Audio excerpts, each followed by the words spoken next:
Hey, I wanted to do a video for you today on how to make paper beads. Now, this is going to be an extensive video. It's probably going to be, I'm guessing, pretty long. So, I do suggest that if you've never made paper beads before, that you watch this video in its entirety before you attempt to make paper beads, and that you get you a good hot cup of coffee or hot tea, whatever you prefer, and sit down and just take your time when you get a chance and watch this video to completion. Paper beads have been around for a long, long time, ever since the Victorian era or before. Um, they've gained popularity. They've went out of style. They've come back. They've went out. They've come back again the past several years, and people love them because, for the most part, a lot of them don't look like paper, as you can see. And this is some that I have. They're completely glazed, fully glazed, ready to use for stitch markers or jewelry or embellishments, whatever I want to use them for, or make something for someone and give as a gift or to sell. I do sell some of my paper beads. I do give my paper beads as gifts sometimes, and I do uh, glaze my professional, what I call professional paper beads, very carefully. I'm very meticulous about how I glaze them, and I will teach you how to do that if that is something you want to get into. And that will be another video. I will have a video up later, probably next week, about glazing them and the different options, like from beginning, if you just want to make them and wear them for yourself or to give to friends as gifts or family. There's a way that you can glaze them and you don't have to be so meticulous about them as far as glazing the inside. And I might cover a little bit of that today, but I'm not going to go into depth about it. And then there's a way that you can glaze them like I do, where I make sure that the inside is protected as well as the outside. And I have a method, a two-step method, um, a two glaze, I guess I should say, glaze and undercoat method that I use. Now, there are various glazes and undercoats out there. Some people don't use undercoats at all. Um, there's some things out there that people use that I personally would not use. I will give you those options and tell you about them, and you can decide for yourself if that's something that you want to try. But what I use is non toxic. It's not going to hurt your skin or cause you to break out or anything. It is safe according to standards by what it says on the bottle. And it's safe to, the vapors are safe. You don't have to wear a mask when you use what I do to glaze my beads. So, just to let you know, let's start off with what can you make paper beads out of? Paper beads can basically be made out of any kind of paper as long as you can roll it. If you can roll it comfortably and seal it together, you can make a paper bead out of it. One very popular form to make paper beads with is magazines and junk mail. And in this video, I'm going to tell you different things you can make paper beads out of, but I want to give you options if you're just starting out where you'll have to spend very, very little money. And then you can decide once you start it, if you like it or love it, then you can, advance into it. And I'm going to give you options to advance. I'm going to give you beginning options, and tell you, cover a little bit of those today. Um, I personally am not a big fan of magazine paper. Now, that doesn't mean you won't be. A lot of people are. A lot of people had rather make their beads out of magazines, the thinner paper, than the thicker cardstock. I'm a cardstock, um, card flyer with a, like the cards you get, like maybe from a pizza place or somewhere, that's the cards, like so long and so wide. I'm kind of a fan of that weight of paper, but different people like different weights of paper. And I just like the thicker stuff because I think it makes a prettier, stockier bead than magazine paper or scrapbook paper. Now, I like to use scrapbook paper if I layer it, and I will talk to you later about layering, and that might be a totally different video about layering paper to make beads to change the thickness. But what I have here is some samples of different things that I have made beads from. These beads are plain cardstock, just white plain cardstock. I think I'm not sure what the weight was. I'd be afraid to tell you, but it was just plain white cardstock that I bought a pad that had like 50 sheets in it at Walmart.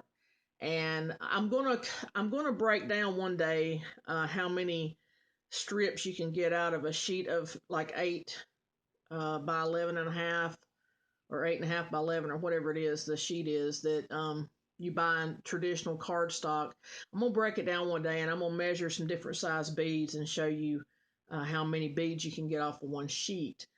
But this was made from white cardstock, and I had took some acrylic paints. Actually, it was some acrylic paints that my mom had given me that she had, and they had started to clump up. And if you've ever painted with acrylics, after a while, acrylic paints will do that. They'll clump up, and sometimes they'll dry up in the bottle. But these had clumped up, and I added some water to them because I told her, I said, no, don't throw it away. I can salvage it.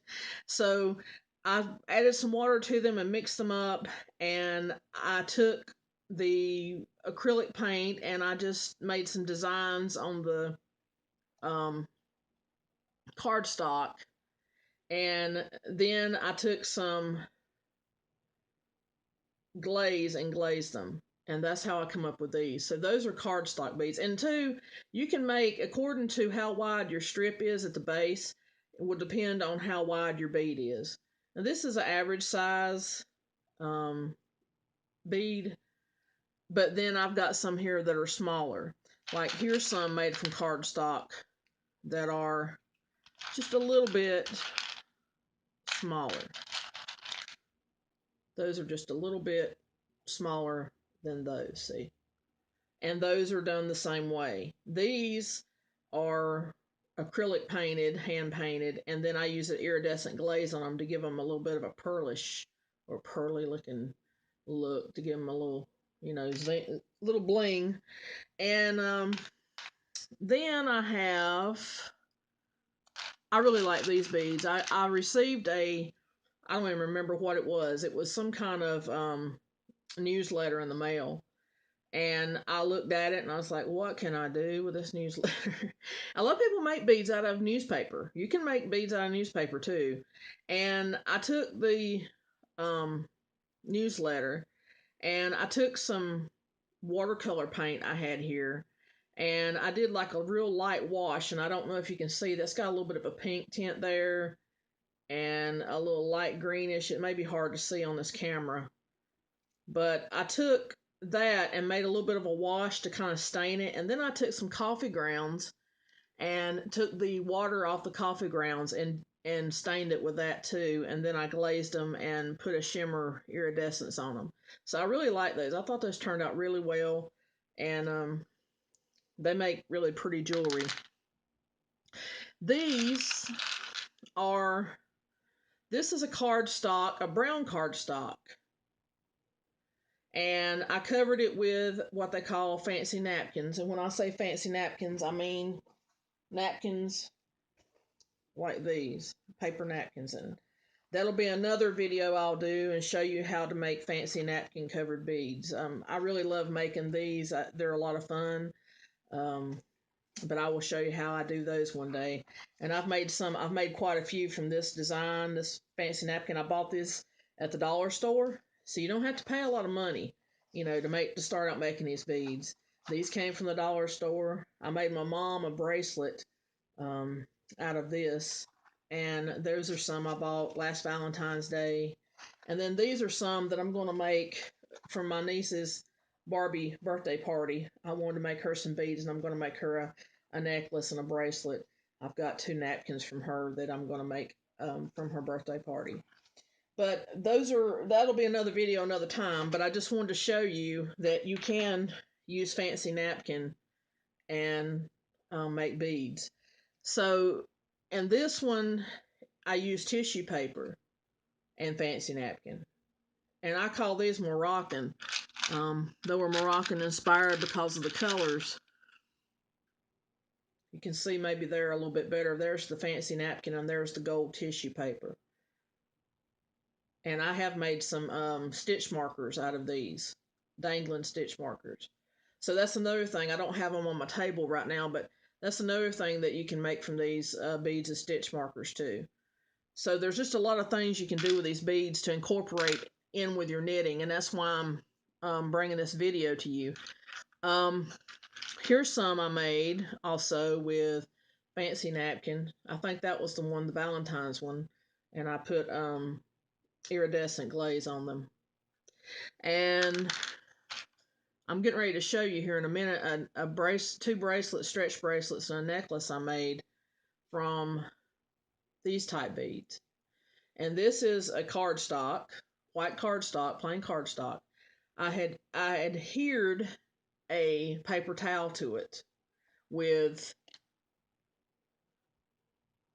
Elmer's stick glue. And then, if I remember correctly, it's been a while since I've made these. And then I put an iridescent glaze on it. I let it dry overnight. And then I added, this was some gift bags I had that were gold. I cut in pieces and laid down on top and adhered to that and let it dry.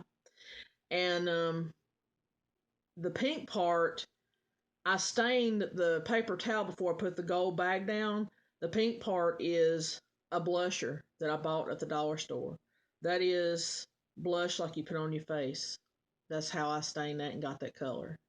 And I don't know if you can see it. It's kind of hard probably to see on camera, but you can see the little design there from the paper towel. So it has some um, colored, I mean, like pitted look to it from the paper towel. And then the ends I painted with a pearl glaze. And these I call my wonky beads because I wasn't really trying to make them uniform. I wanted them to be kind of wonky looking and have that kind of wonky feel. And I made a bracelet and two bracelets and a necklace out of this, and I've got a lot of compliments. I wear it a lot, and a lot of people compliment on this. This is what I call barrel beads, and this is made from several layers of scrapbook paper and then I sanded or filed down with a fingernail file some of the color away to give it a antiquish looking Victorian look, and then glazed it. And I colored the ends with some glitter gel pens. So you can just go as far as you want to go with these beads. You can get as happy with the designing, or you can be as basic as you want. These are some more that I designed with acrylic paint. These are some that I took corrugated paper, adhered the fancy napkin to, and then glazed, and you can see the ridges. They do have texture to them and ridges because of the corrugated paper. And you can roll corrugated paper. These are scrapbook beads made from scrapbook paper. And then I put an iridescent glaze on them. And so you can make all kinds of different shapes and sizes. And I was experimenting. I really wasn't pleased with these, but I was experimenting. I got a little crazy and put some seed beads on some cardstock beads. So you can do all kinds of things. You can just, the sky's the limit, pretty much, what you can do with these beads. These I made out of cardstock, and I designed with the paint, acrylic paint, and then I wrapped some of the crocheted yarn with sequins around it. And these are long cylinder beads. So pretty much whatever you want to do with them, you can do. And I will be showing you some of these techniques that I've showed you a little along. These are just scrapbook, cardstock beads from cardstock samples. And if you want to use cardstock, you can go to somewhere like Hobby Lobby. I don't know about any of the other places because Hobby Lobby is what's closest to me. And sometimes they have their scrapbook single pieces sheets on sale, like for scrapbooking. and they have all kinds of colors and designs and solid colors and textures, and they'll have them for 33 cents a sheet, or sometimes less than that if you get a good sale. So that's when I buy cardstock if I'm going to make if I'm looking for a certain color. um, but that's just to show you what some look like finished. All of these are finished, fully glazed, ready to go. You can see they have a nice shine. They're hard as a rock. They're they're not going anywhere. Um, they're just very, very hard. You can't mash them in. They're very sturdy beads, and that's what I prefer if I'm going to use them for jewelry. So I'm kind of meticulous about that. Okay, now with all that said, this is what cardstock looks like if you design it before you roll your beads. This is some that I designed with a stencil I had, and I just kind of laid the stencil around different places and added color to it. And that's one. And this is one I just painted strips and then put some iridescent on it, and you'll be surprised at what kind of beads that come out from that. So you can design your own papers like this, or you can take pages from magazines like this. If I'm going to use magazine, this is more like magazine paper. It's thinner, but this has got kind of a matte gloss, and it really doesn't matter what kind of gloss it has. You can get glossier paper, um, and it will probably have a higher shine once you glaze it. But I like muted colors and earthy tones, and so that's why you'll see a lot of my stuff sometimes that has these muted tones to it. But you can use any sheets that's got any kind of pictures on it, any colors that you want. And you can even use if they have some writing on them like this. And if you don't want, and you can see the picture, like here's the end of the magazine, and here's the bind of the magazine where the binder is. And if you don't want to use this white part, you can cut down through here and just use the colored part and make strips from it. That's entirely up to you. And I will show you too, if you do have white on yours, what you can do to cover that up if you don't want it to show. Also, you have, as I mentioned, the option of scrapbook paper. And this is one, and if I buy scrapbook paper, I buy it on sale. This was a $19.99 glitter scrapbook pack, 24 papers. I did not pay that for it. I paid half or less than that for it. And there's not but 24 pieces in here, but this is a very thick, very ornate paper. And I know it's probably hard to see the glitter here, but I will show you some beads in a minute that I've made from some of this glitter paper. There's some gold, and I've made earrings out of these, and they're gorgeous. They're just absolutely gorgeous. People love them. Here is some scrapbook paper that I was talking about. I bought. This is a gold, antique gold, and some silver. And I like to make little tiny beads out of this and use them for accent beads instead of buying beads. And I'll show you that here in a minute too, what I'm talking about. But here's some more samples of the glitter paper. And you can see it has or maybe you can, I don't know, it has a shiny look on the back. That is a little harder to glue and hold together because the paper is thicker too. And I'll talk about glues in a minute for stuff like this. And this will be more advanced. I wouldn't, if you're starting out making paper beads, I wouldn't run out and start buying stuff. I would use things I had at home. You could even use construction paper. Like if your kids have some construction paper, start saving your magazines that have pictures in them, flyers, cards, sale cards, Christmas cards that you might want to save, but you really don't want to put up in a drawer. You can make beads out of, and it can be a sentimental type thing. Wedding invitations, baby invitations, shower invitations. Anything like that you have laying around the house is what I would start out with, because that's what I did before I went out and started buying stuff. Because you can start out this craft very, very cheap. to start out with. And then if you really like it, then you can advance a little as you go. And that's what I did. Um, but yeah, you can see that this is very ornate paper. So, and if you buy a big thing, and if you do decide that you love this, and this is something you want to pursue and advance in, if you go get scrapbook paper, I would suggest getting it on sale for one thing in a book like this. It's much cheaper to just buy a bunch of sheets in a book and look at themes that you like. And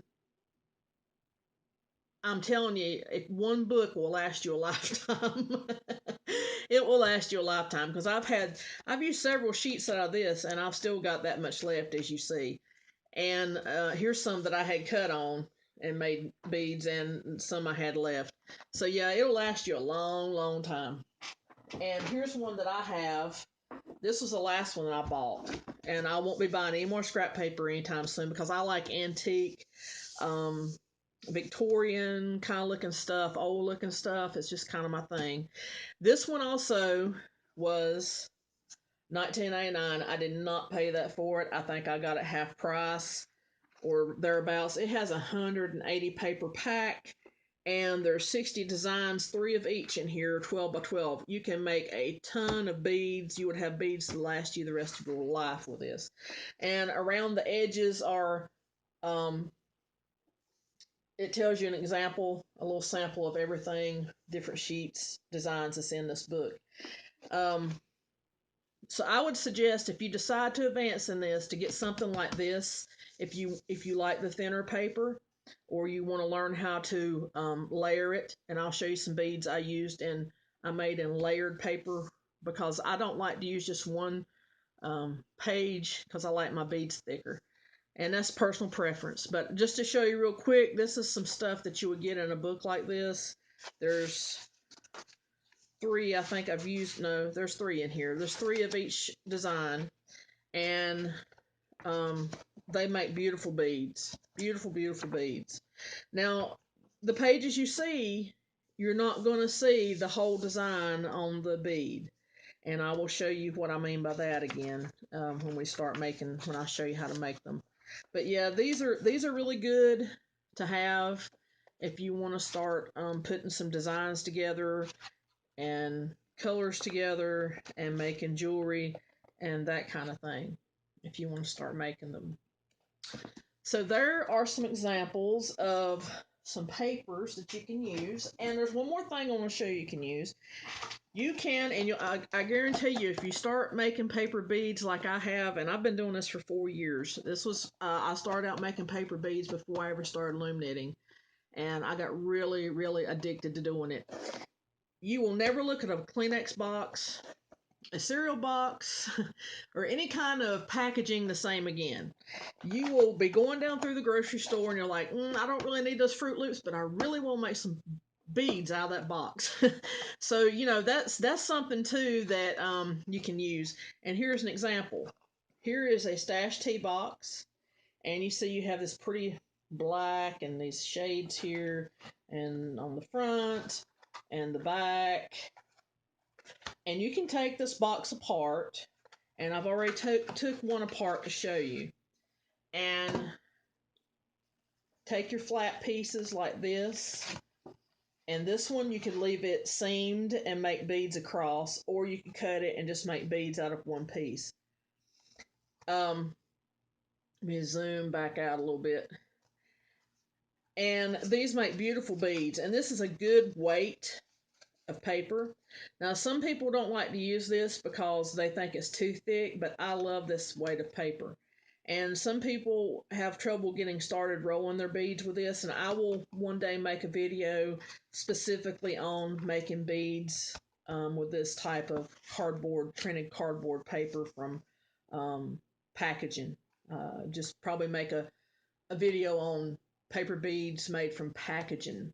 But yes, you can use this kind of stuff too. So anything that you can roll, that'll roll up for you, you can use. So that's another option for papers. So you can be looking around the house and seeing what you have, and as I do videos, you can learn how to make different things. Now this is what some strips look like that I've made.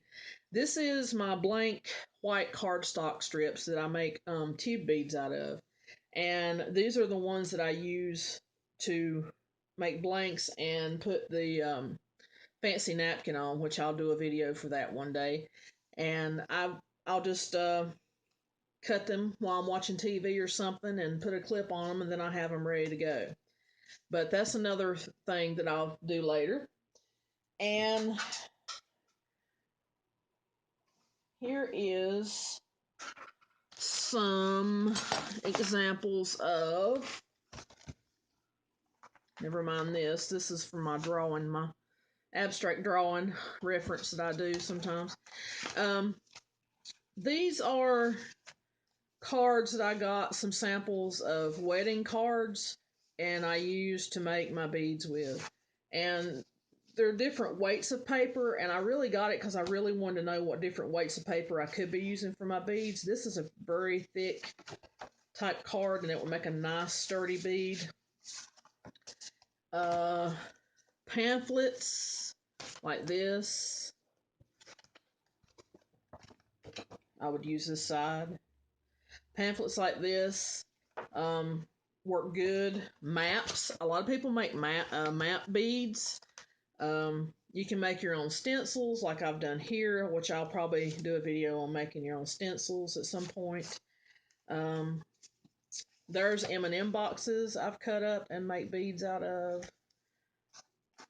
There's another pamphlet. Some more cardstock. See, even this is just like just a piece of paper that was sent in with this. You can make beads out of this. I'm going to lay this out and I'll show you how to make beads out of that. And this. And that is too thick. This is premium double thick matte paper. It's 240 pounds. 240 pounds, way too thick to make paper beads out of. That's not going to roll very well. More like cards like this, you know, you get in the mail, they're good to make beads out of. So anything like that will work for you.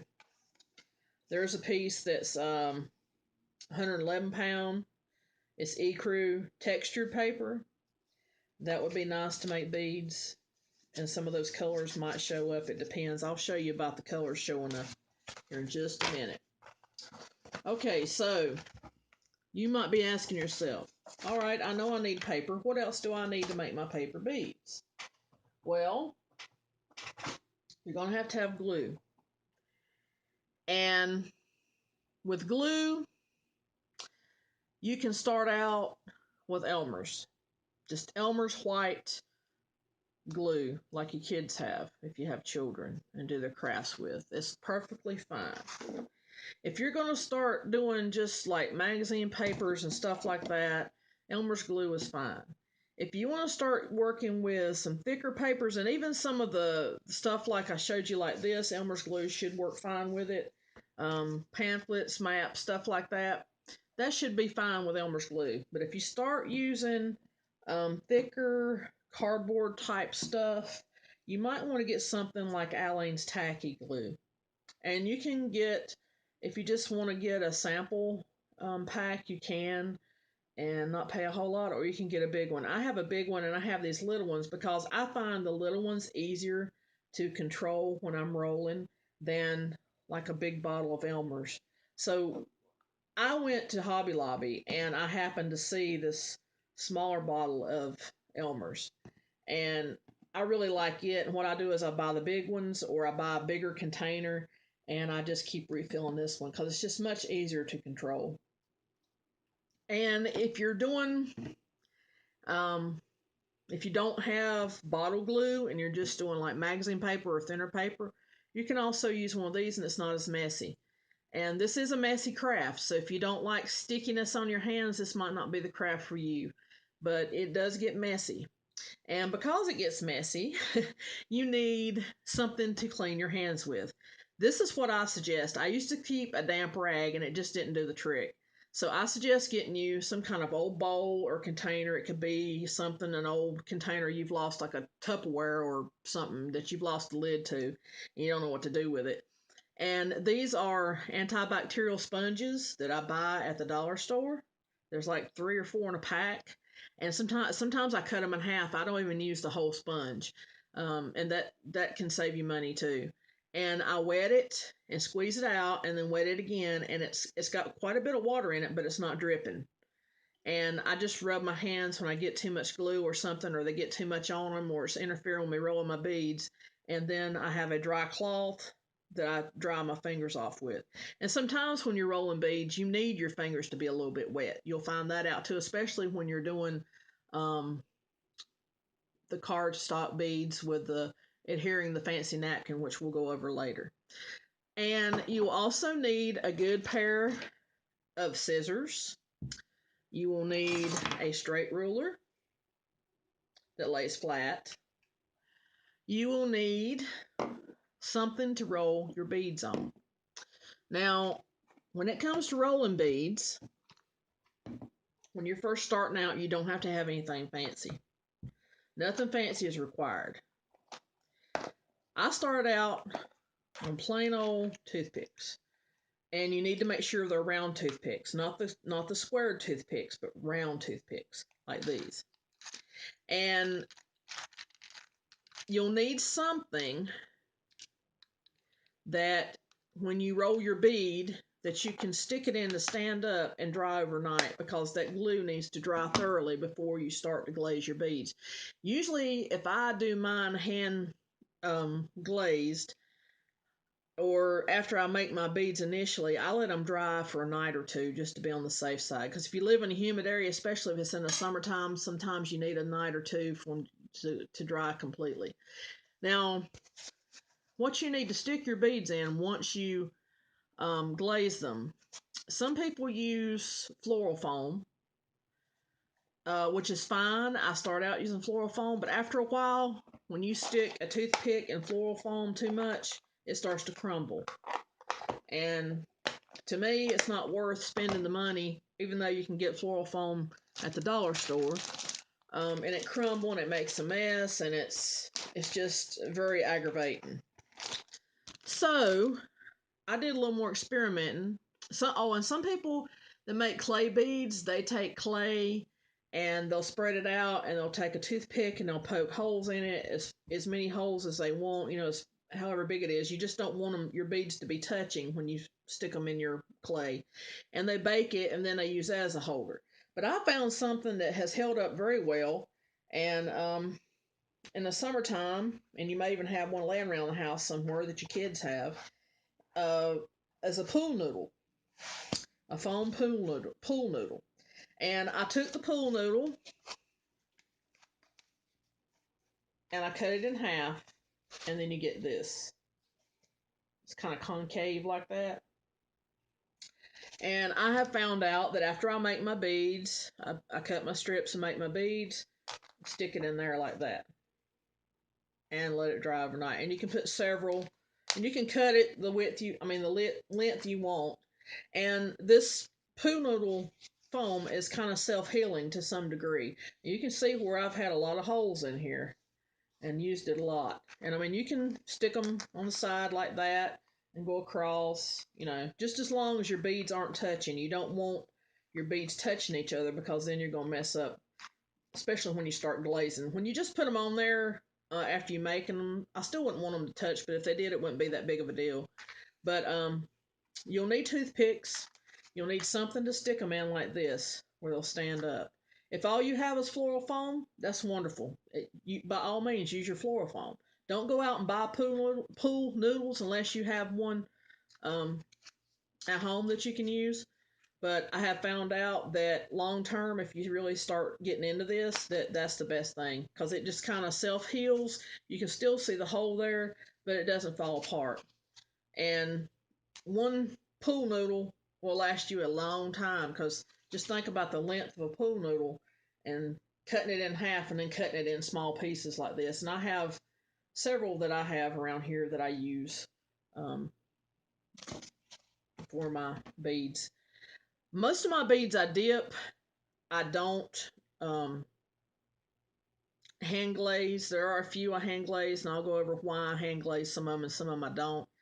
Um, but you will initially need something when you make them to stick them in like this. So that's a must.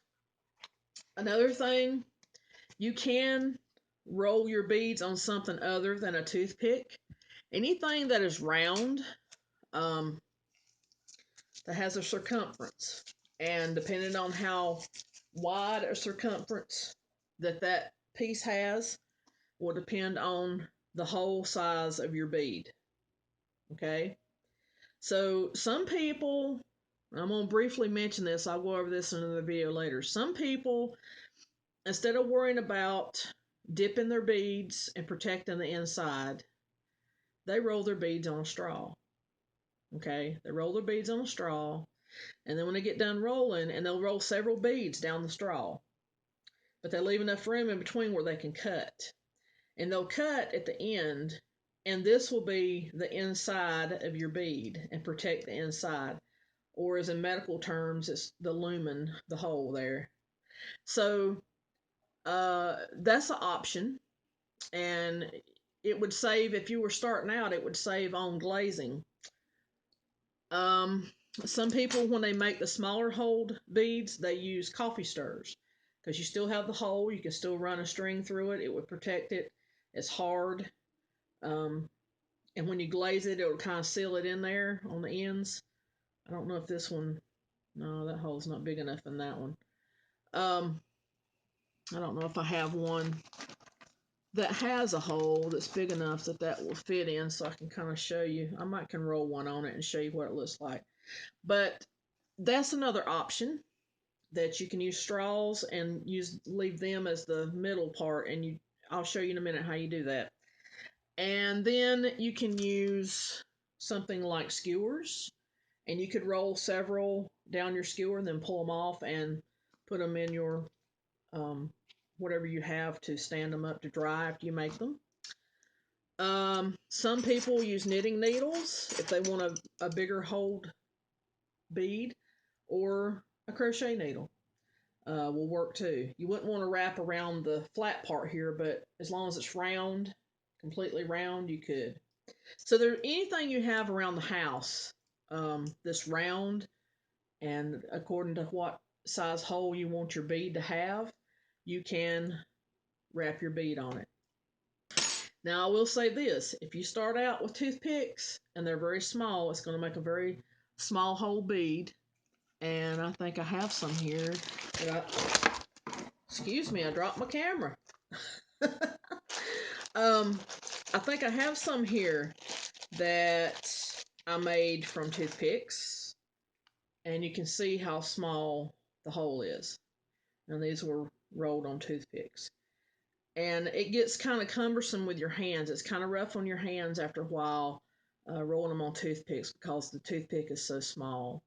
So if you're just starting out, you might want to look for something bigger, um, like a straw or a smaller crochet or knitting needle, anything like that.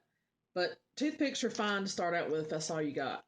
You'll know within, a day or two after trying it where you think you're going to like it or not. It won't take long for you to figure it out, because I just got really addicted to it really quickly just doing toothpicks. And I started searching for better ways to roll them. Then if you really get advanced and you decide that you really love this, you can go on Etsy and you can get a set of rollers like this. And this is what I did. I don't remember how much these cost because I've had them for 4 years. But I have 5 sizes here. This one being the largest. And then the blue one's next. And then this one. And this one and this one. That's the smallest one. That's about the size of a toothpick right there. So you have options for your rollers. The size, the um, diameter of your bead inside. So that's another thing that you can do. I think that you can get a set like this, if I'm not mistaken, for anywhere from 10 to 15, 16 bucks, something like that. If you can get a set of 5 different sizes, if you decide to get into it, that is a good deal. and they'll last a long time. Like I said, I've had these 4 years, and I have to clean them every now and then because the glue gets on them. And they came without these. I bought these pencil grips and put on them because it makes it easier on your hands rolling. But that's another option. And I think, and you can also, if you don't want to use your scissors to cut your strips, you can also use a paper cutter like this. And I use this one a lot to cut my lighter weight paper, sometimes 2 or 3 layers. This works really well. Or if you have a rotary cutter, if you're a quilter or something like that, if you have a rotary cutter and a self-healing mat, that will work too. It's entirely up to you what you want to use to cut with. I do suggest that if you cut pages out of a magazine, instead of tearing them out, like, let me get a magazine here. Instead of tearing them out, because you're going to get jagged edges, I would invest in an X-Acto knife of some type with an X-Acto blade, and this one you'd have to be careful with this around kids, of course. But it works so much better, and you can go down a straight line and cut a nice even or fairly even. You still might have to trim it up a little bit, but it won't have all those jagged edges. I would suggest something like that. And I've had this for a long time. This is a Fiskars. I think you can get them pretty cheap. You don't have to buy something real expensive, but that will work good too if you had one. So I already have some strips made, but I'm going to show you how I cut my strips. And basically, some people are really meticulous about making all their strips the same size, and they get all bent out of shape if their beads aren't exactly uniform. Now, I tried to get my beads uniform because I don't want one end, unless I'm doing it on purpose. I don't want one end thinner than the other because then it's not going to look right. It's not going to glaze right. But I don't always try to get my beads exactly the same. And what I mean by that is, let's see if I can find. So you can make, I don't know how good you can see this, but you can make all kinds of different sizes. There's olive-shaped beads. There's round-shaped beads.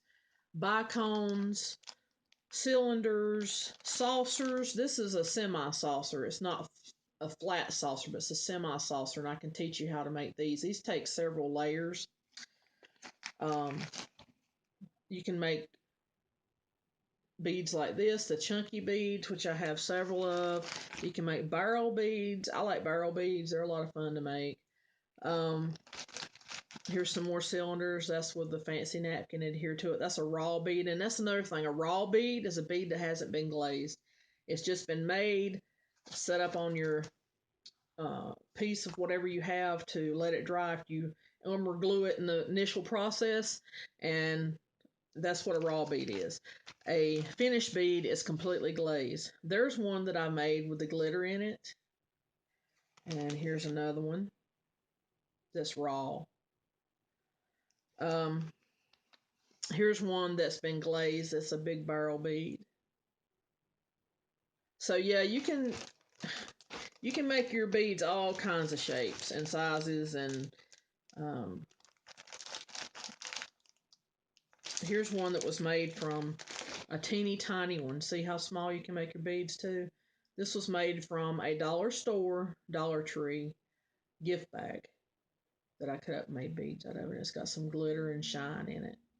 So you can make beads out of anything. If you have wrapping paper, if you have, you name it. If you can roll it, you can make a bead from it. It's just that simple.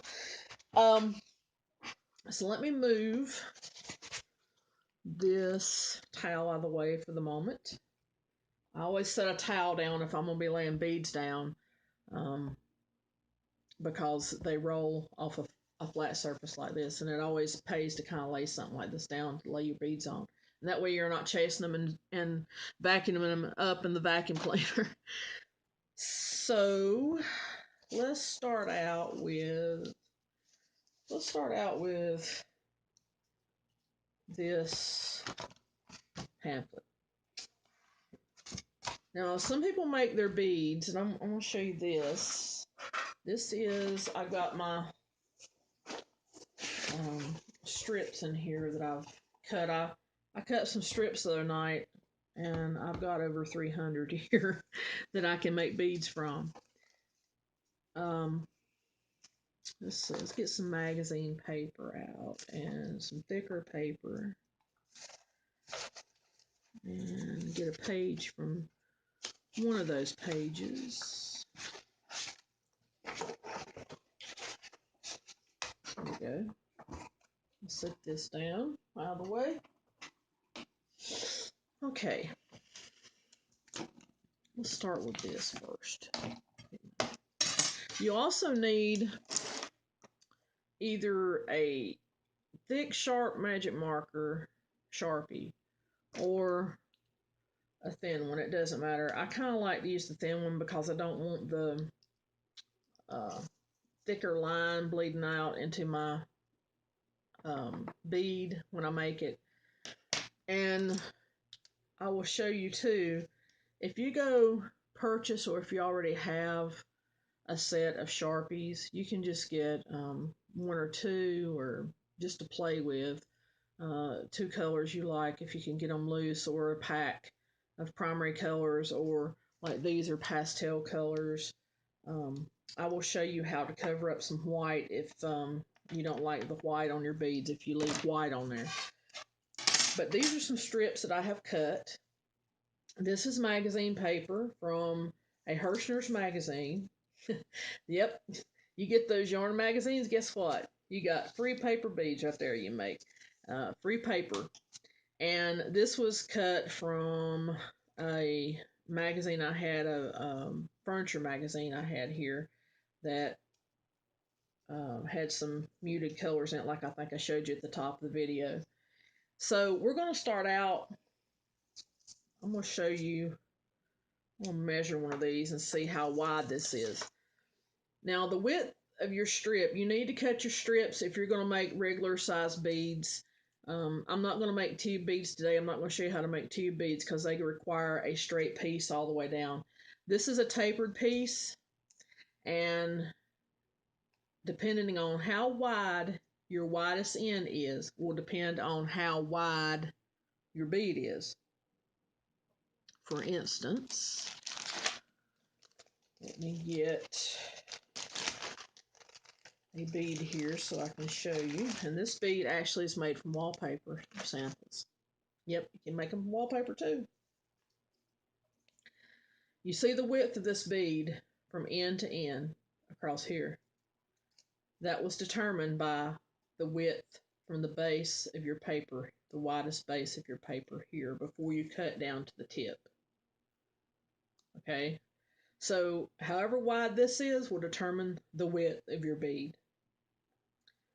So, with that said, let's measure it and see what it's measuring. This one is centimeters. Let's go over here to, I think we got about, this one is just a little over an inch. Just a little over an inch, which is, where's my centimeters? There we go. Which is 2.5 centimeters. So this one is a 2.5 centimeter width, and I kind of like that size. Some people make theirs an inch, and that's going to make a very wide bead, like this one. Thicker in the middle, tapered on the ends.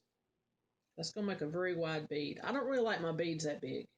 You might. If you do, go for it. I like mine about this size, so 2.5 centimeters, or a little over. That one's got to be more than an inch. That one's got to be, I said an inch. That one's got to be more than that. Let's see what this one is. This one is, oh yeah, that one's almost 2.5 inches, which would be It's over 4 centimeters. I don't like one that big, but if you do, that's great. If you like a bead that big, then you'll have to cut your wide part that you'll have to cut your strip that wide. So some people make theirs, different sizes. It's up to you. And if you was to make one with thin paper that wide, you'd have to layer your paper. The thicker the paper, um, the thicker the bead's going to be, and you can make it shorter and not as wide. With a thin piece of paper, you'll have a bead this wide, but it's not going to be as thick unless you layer it, if that makes sense. So let's just pretend that we're going to cut our beads here. And, well, we actually will. We won't pretend. Pretty much, and you can do it this way. I don't hardly ever measure mine like this anymore. I cut mine. I've kind of learned to eyeball mine on my paper cutter. I just don't really do this method anymore unless the paper's too thick to cut on my paper cutter. And back out a little bit here. There we go.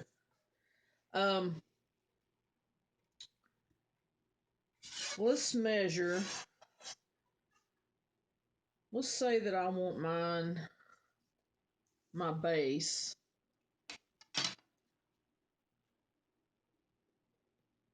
a 1/2 inch. Okay. So my 1/2 inch mark is right here. Right there where that black mark is. So I'm going to do mine at a 1/2 inch. Now the way we do this is you take your ruler and you're going to angle your ruler. And you're going to angle your ruler all the way down to the end, from the top to the end. I'm trying to get the whole thing in here if I can. Move that out of the way. And there's my mark. So I'm going to put my ruler on that mark. And then I'm going to angle my ruler till I'm at a point down here at the very end of the paper. And then I'm going to make a line. And there I have my first strip, my first bead. See where it goes down to a point right there. And that should be a 1/2 inch. And then I can keep marking all the way across. So there's my 1/2 inch. I'm going to mark another 1/2 inch. No, my centimeters again. Turn my ruler around. I'm going to mark another 1/2 inch. It's right here. So there's my first strip. There's my 1/2 inch mark for my second one. You can go ahead and mark off your paper across, all the way across. And how I'll do this one is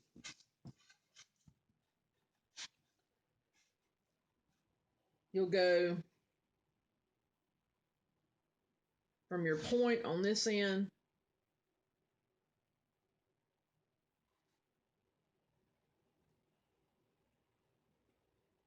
up to here and draw your line. Uh-oh. You have to hold your ruler down good and draw your line for your bead. And then that should measure, since you measured at the point down here.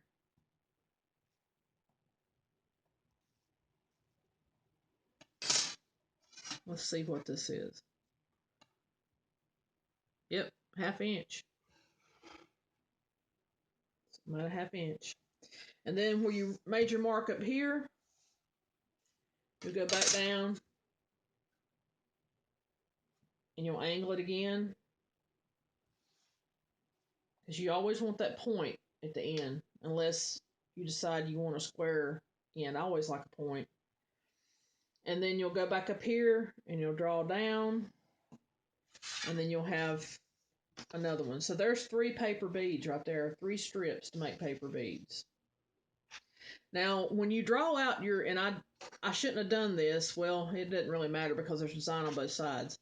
Whatever side design, like if this was a plain side, and a printed side, do your drawing on your plain side. You don't want to do your measuring and drawing on the side of your printed side because it'll show up on your bead. So with these, this will have to be my bead side, my front side of my beads. But that's the way you can draw them out. You just go from point to point and draw your wedges. So once you get, you'll have to turn your paper around. Once you get done with that one, see I've got my point up here. You just stick your ruler on your point, angle it, and if you've got it on point like it's supposed to be, as you angle it and draw down, you'll come out right every time.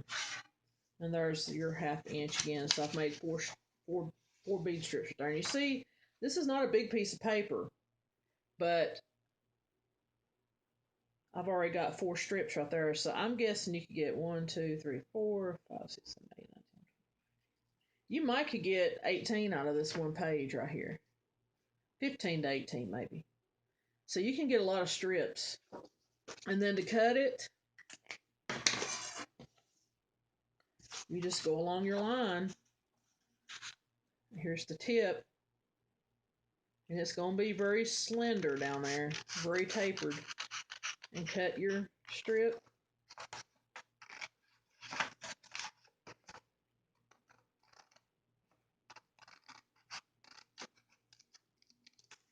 And there's your strip for your first bead. And we'll roll this one here in a minute so I'll show you what it looks like. If you have something like this, this is a good weight. This is my favorite weight. You have something like this, and let's say it's like this, and it has color on one side and has color on the other, and there's white in the middle. You can make 2 decisions here. You can divide this and just make strips out of this, and you can make your paper strips short this way and get more across this way, or you can make them long, depending on the width you want your bead and how fat you want your bead, the thickness. Me, I would use the whole thing. And that way you'll get a long strip and you can make a pretty good size bead. And it'll be a fat bead, but it won't be that wide. So I'm going to, and remember, this is the printed side I want to use. So I'm going to draw my lines on the opposite side. You don't want to draw your lines on the side that you want to use for your bead, the picture to show on your print to show on your bead. So I'm going to draw off one strip here. And I'm going to measure my 1/2 inch. I've got my ruler upside down, but you get the idea. I'm going to measure my 1/2 inch here.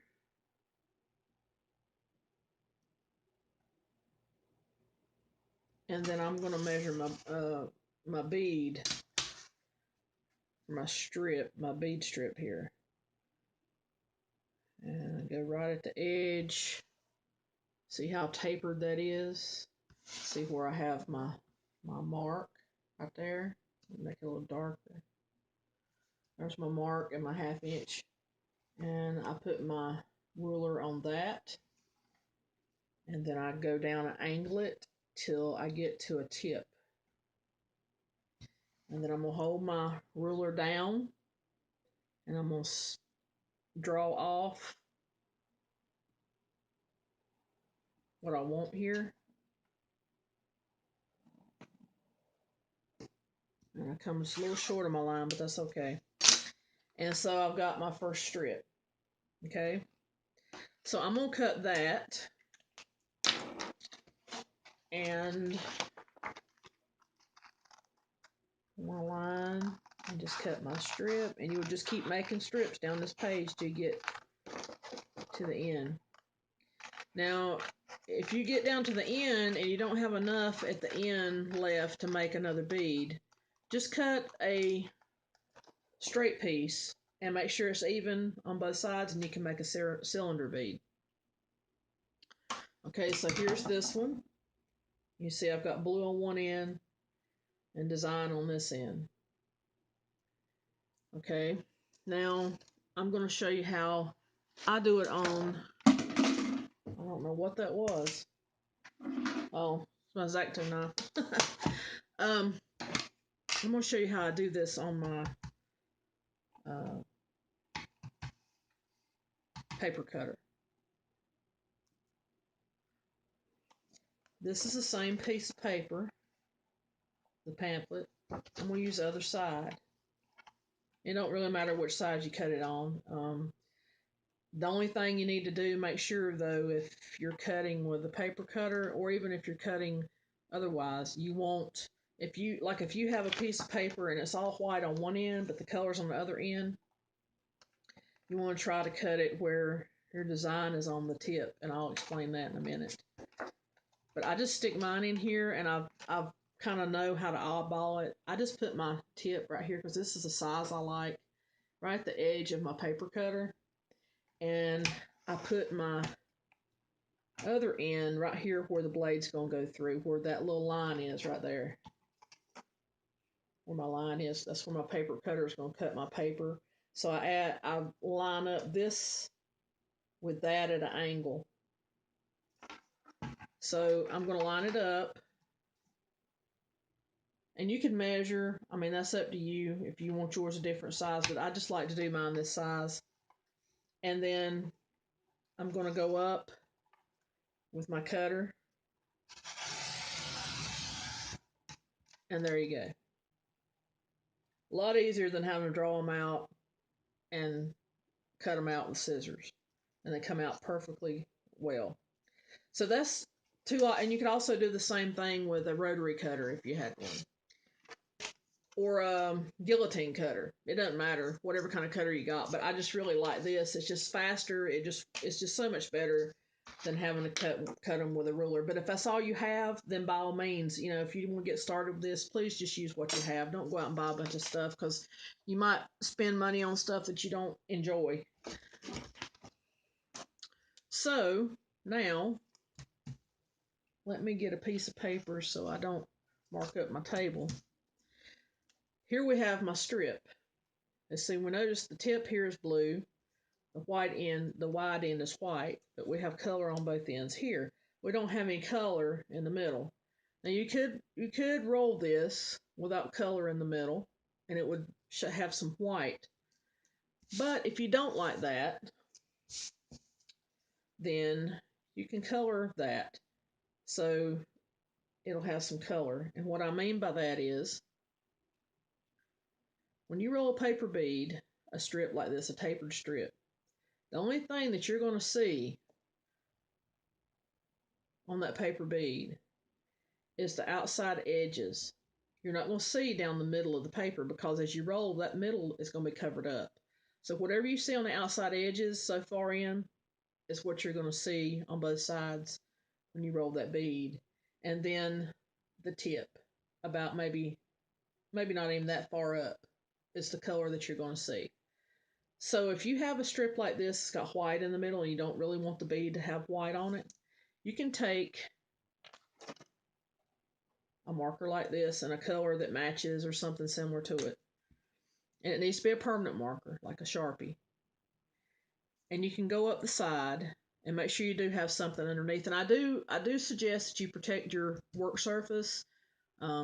Lay a newspaper down, wax paper down, freezer paper down, something, anything you got, towel, anything, you couldn't draw on a towel because you need a hard surface, but anything that will protect your surface, because you're going to get glue and you're going to get marker and stuff on it. And go up the side. It's a little tricky, but I think it'll work better for me to hold it like this. Go up the side, outside edge, and just maybe a couple of times get a good little strip right there. And then do the same thing on the other side.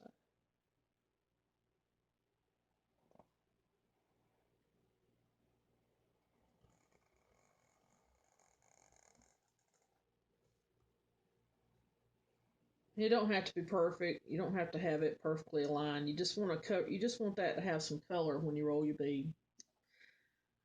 And you can take plain white strips like this, and you can go down the sides of both of them, and on the end, and down here on the tip, and color your own beads. You can do that too if you wish.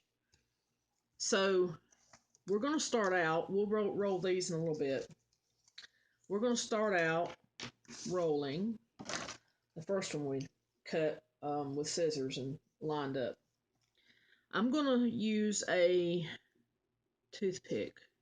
I had to look and see what I did with them so I can show you exactly how it works with a toothpick. Now it helps to prepare your paper ahead of time. And the way you do that, you can do one or two things. You can kind of roll it across the toothpick like this and make it kind of curl. Kind of give it that start. Or you can use a pen. Anything you have that'll work. A crochet hook.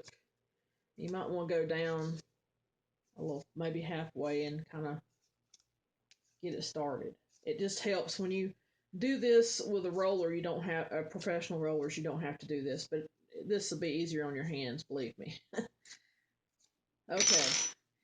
Then take your strip, lay it on your toothpick. Now, some people roll like this, some people roll like this. It doesn't matter either way. As long as you get that bead rolled up on there, it doesn't matter how you roll it. I usually start mine like this, and I'll kind of take the end. Let me see if I can zoom back in. I'll take the end and kind of roll it around the toothpick and kind of rock it back and forth a little bit to get it used to being around the shape of the toothpick. And then once I kind of get it going, I'll just start rolling. And you'll find when you start out, this is a little slow. And you kind of got to watch your ends and make sure you get them even as you go. Because if you're not careful, and believe me, when I first started making, I wish I had some of mine I made 4 years ago. Mine were kind of weird looking to begin with. It'll take some practice, but after a couple of days, you'll have it down. It won't take you long. You just kind of have to watch the ends and make sure the layers are layering even, and just take your time. You don't have to rush. Just starting out. Now, some people at this point will go ahead and put a little glue on here. You don't have to. That's up to you. And this is where the stick glue comes in good. And this is purple, and it dries clear. And all you have to do is just put a little glue on here like this. And this is the least messiest when you're using a lighter weight paper. And you just keep rolling on up. And you see how it's starting to form the ends there. You need to make sure you keep them kind of level, even. Sometimes you kind of have to move it a little bit. And so now see, that happens sometimes. It'll come loose. If it comes loose, you might can tighten it up and keep going, and you might have to start over.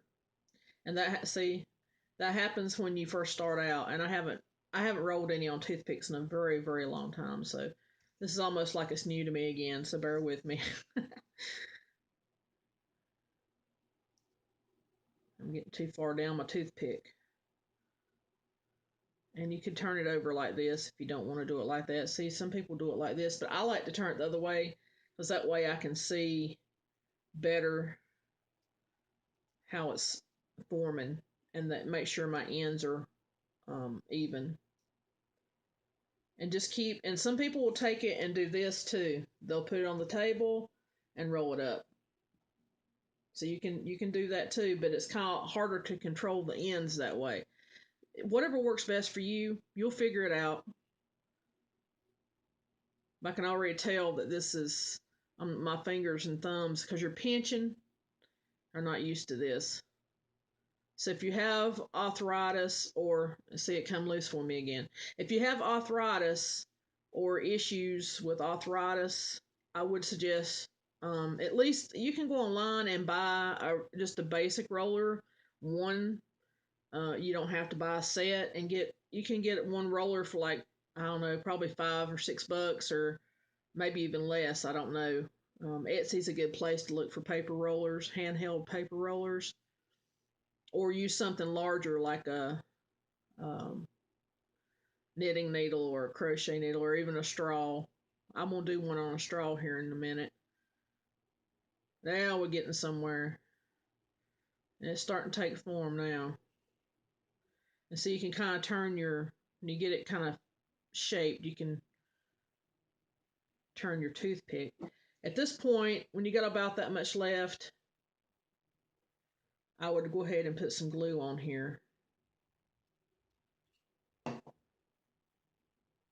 and roll her up. Try to keep it centered. And then put a little more on the tip.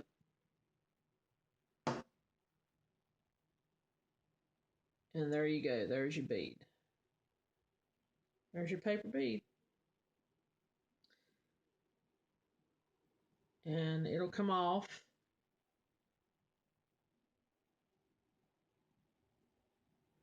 But I would put it back on or just leave it on my toothpick. And that's where you stick it in your foam or pool noodle or whatever and leave it there overnight and let it dry. So there's one bead made.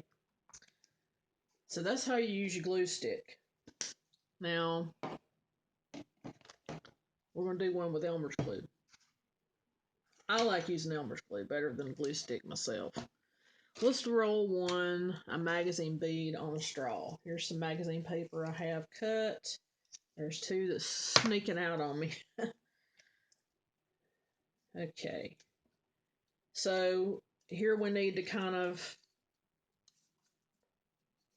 prepare the paper again. Get it used to going in that curled motion, that rounded motion. And let's open our glue here, make sure it's working properly. It's coming out. Yep, okay.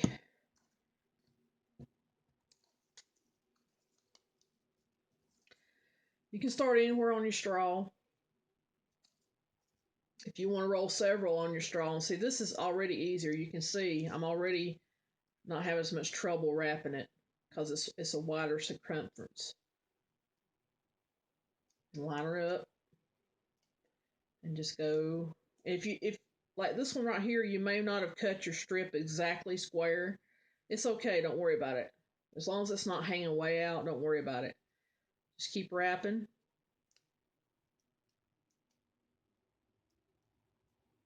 And you'll see what I'm talking about. The magazine paper makes a much thinner bead, especially the wider the hole.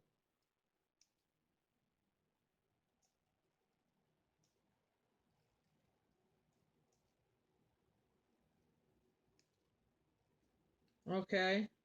You could have added some glue back there about halfway if you wanted to. I usually don't. Take your Elmer's. This is my small bottle. You see why it's easier for me to handle because it's lighter and it's not as awkward. Put your glue on here, the length of your piece, and then just let it kind of gather like that. Roll it up. And then I'll take the excess and just cover my bead again. That's why I like using the Elmer's better, because you can cover your bead better, personally. And to me, it just helps keep it together better. And then take get the excess off.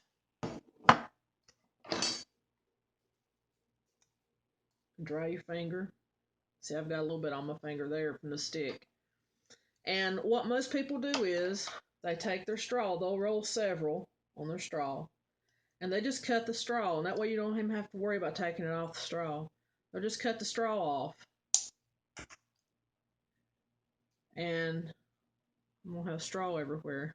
Cut it down to the edge of the bead like that, where it won't show. You may have to trim it a little bit.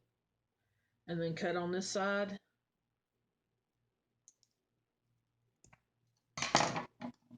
And there you have your bead with a hole already taken care of. And then when we seal them, and I will save these and I will seal them in the next video. And then take your toothpick, because you want to let it dry. Stick it on your toothpick, like that.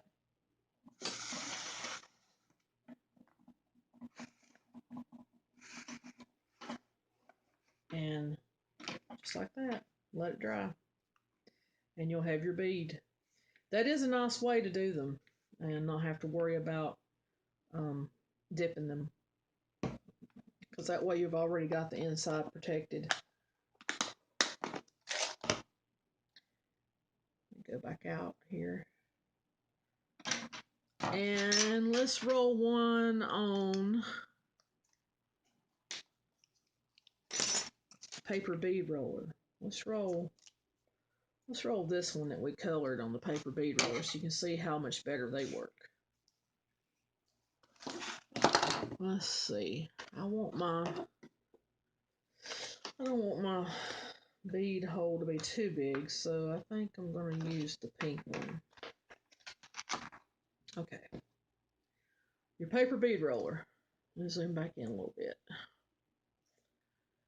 it has a little slit here.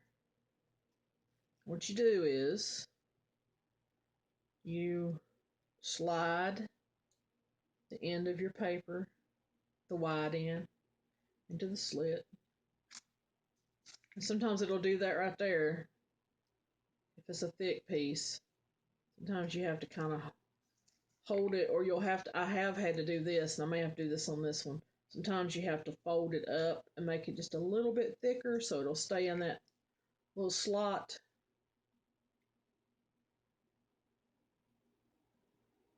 This one's wanting to be stubborn.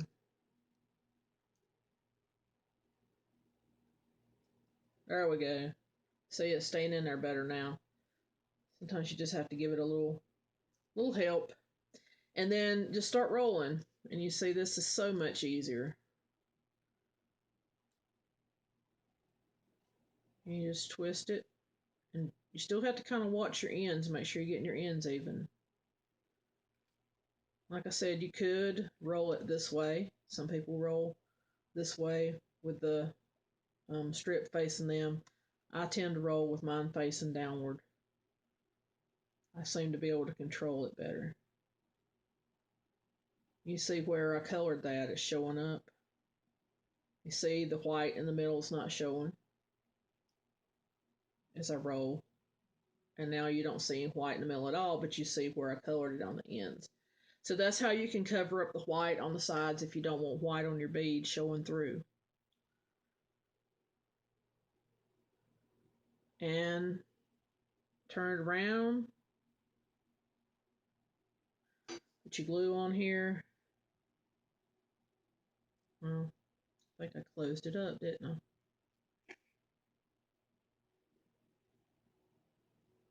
All the way to the end. And just roll it up on your finger like that. And just let the excess glue work into the bead.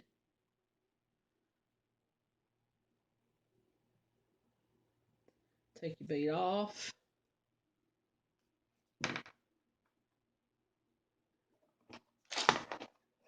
Put it on a toothpick.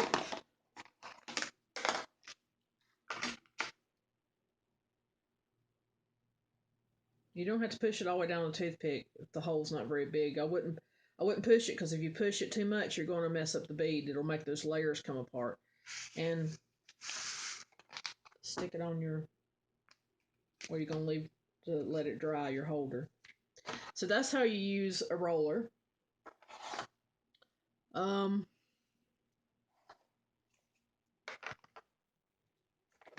Like I said, I will take these 3 beads, and when I glaze again, I'll show you how to hand glaze them with a brush and some glaze, and show you some different options for glazing, which is always fun. Then you get to see the finished bead and see what it looks like. Another thing I want to suggest that I like to do, and I found out the hard way, using toothpicks when you are leaving them to dry like this. Take your toothpicks, your round toothpicks, and it doesn't matter what you use. You could use Crisco, you could use coconut oil, you could use any kind of hard fat oil, and lay them in some kind of dish. And I wouldn't, coconut oil works good. That's what I use for mine because it melts it. As soon as you touch it, it starts melting, so you don't have to warm it up. And just kind of work it into your toothpicks that you're going to be using. And it'll keep your bead from sticking when you glaze it because it'll soak into that toothpick. I've kind of found out that the hard way. And sometimes you might still have one stick a little bit, but nothing's more frustrating, and it happens to everybody that does paper beads that coats them this way or glazes them this way. You'll have a bead every now and then that the glaze will get down inside and it'll stick to your paper bead, and when you go to pull it off, it'll mess up your bead. That happens occasionally, but not too often. But I have found that if I coat my um, toothpicks first with a little bit of some kind of oil, it works better. And you could leave the lid off if you coat them with oil. You could put it on. Doesn't matter. The wood will absorb it. So that's just a good little tip to remember if you get into this very far. Okay, I'm going to show you what you can make with these paper beads. I have 2 bracelets and a necklace here that I've made. I'll move all this out of the way. This is 2 stretch bracelets that I've made. I do have some more jewelry I've made, but I didn't have it in here with me. This is the ones that I used that I told you at the beginning of the video that have the paper towel and the blusher and the gold bag and crocheted yarn on them.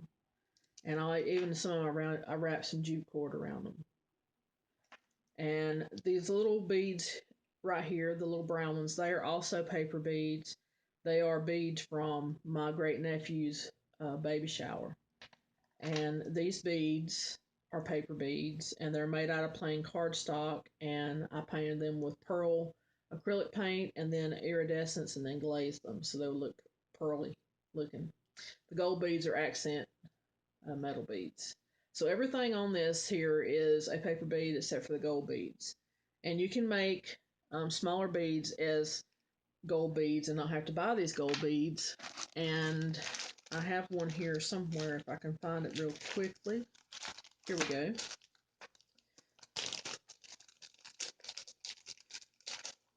If I'd have had enough of these, I could have used these as my accent beads instead of using the gold beads if I'd have wanted to. So you can, you can work your beads around any way you really want to. It's up to you. You can use accent beads if you want to, or you can make beads different sizes and paper to use as accent beads.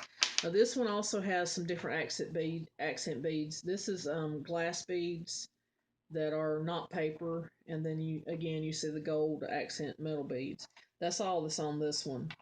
And then you have the same brown ones, the pink ones, and the pearl ones. But this is the necklace. And I get a lot of questions about this one and how I made it and what it's made out of. And some people know it's paper, but they're still amazed by it. And to put them on,